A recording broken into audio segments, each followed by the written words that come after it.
Today, we're going to talk about the nominative case and the accusative case. Let's first see what nominative case is. Nominative case is used to talk about the subject of a sentence. The grammatical subject of a sentence is always a thing, a person, a place, doing the action described in the verb. The doer of the action in a sentence. So it could be something like this. In a simple sentence, I eat an apple. The doer of the action is I. I am the one eating. Then Germany sells cars. The doer of the action selling is Germany. Germany sells cars. So Germany is the subject of the sentence. And then the computer plays music. The computer is what plays music. The doer of the action, therefore, is the computer. So the subject of the sentence is the computer. I'm going to explain this in very simple terms. Alright, now we know that in German language we have 4 ways of saying the and 3 ways of saying a. Depending on the gender of the noun, there are several ways to say the or a to a noun. So the definite articles are der, die, das, die. Indefinite articles are ein, eine, ein. To say the to a masculine noun, we say der. To say the to a feminine noun, we say die. To say the to a neuter noun, we say das. Whatever the gender is, if the noun is plural, then we say the by saying die to it. And then the indefinite articles, to say a to a masculine noun, we say ein. To say a to a feminine noun, we say eine. To say a to a neuter noun, we say ein. Then plural a, you can't say a to a plural noun because a can never be plural. Alright, so der, die, das, die, ein, eine, ein are what you need to remember in the nominative case to say the and a. So those are to talk about the doer of the action. Now we talk about accusative case. In the accusative case, we talk about the direct object of a sentence. What is a direct object? What undergoes the action done by the subject? In a sentence, like in the examples I took before, the subject is the doer of the action. When I say I eat an apple, mama apple gediyak kanawa කියන එකේදී ක්‍රියාව කරන්නේ මම. ඒ නිසා subject එක වෙන්නේ මම. I. Germany sells cars. Car විකුණන්නේ ජර්මනිය. Subject එක වෙන්නේ ඒ නිසා Germany. ඊළඟට the computer plays music. Music play කරන්නේ කවුද? The computer. Subject එක වෙන්නේ the computer. අපි මතක තියාගන්න ඕනේ ක්‍රියාව කරන්නේ හැම වෙලේම subject එක. Therefore the verb is always conjugated according to the subject of the sentence. And in German, there is a golden rule we need to follow. The verb is always the second idea. It's easy to remember when I do this. To remember that the verb is the second idea. 2 fingers to say the second and shaped in a V to say verb. So the verb is always the second idea. Alright. Then the verb is always conjugated according to the subject of the sentence.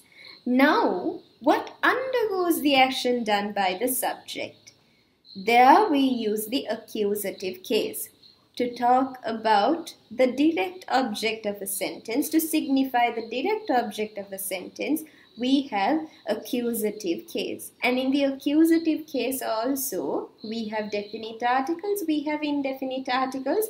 Here, the masculine articles change. when we talk about accusative case, the masculine articles must change. That is, the masculine the is der. Der has to change from der to den.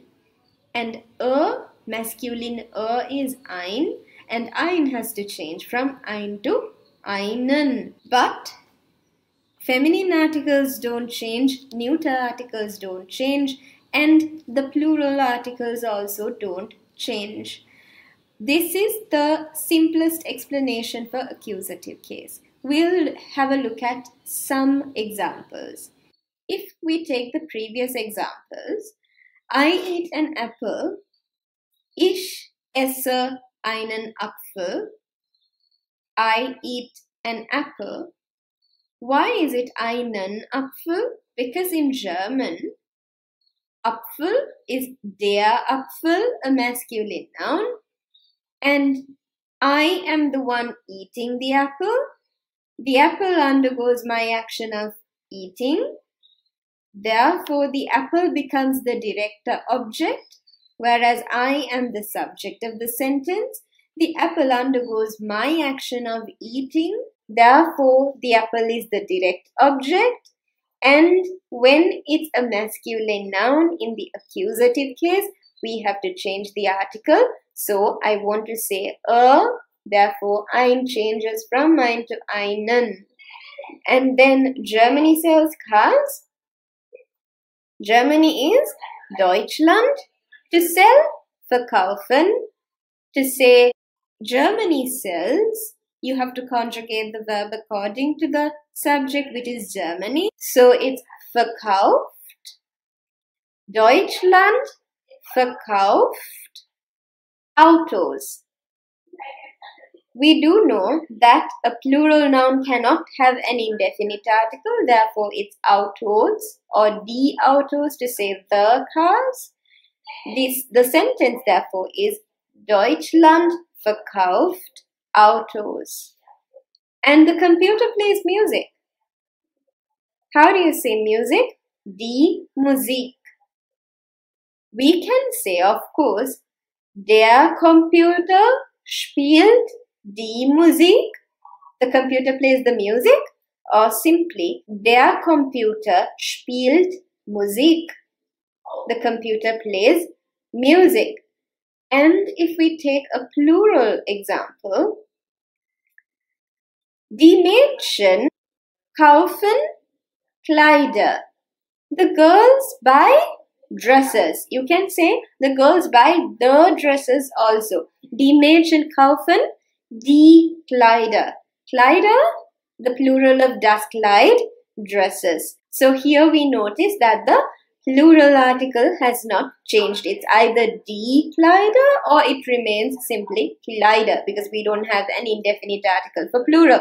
And then let's have a look at a feminine noun. My little sister wears a uniform. How do you say my little sister?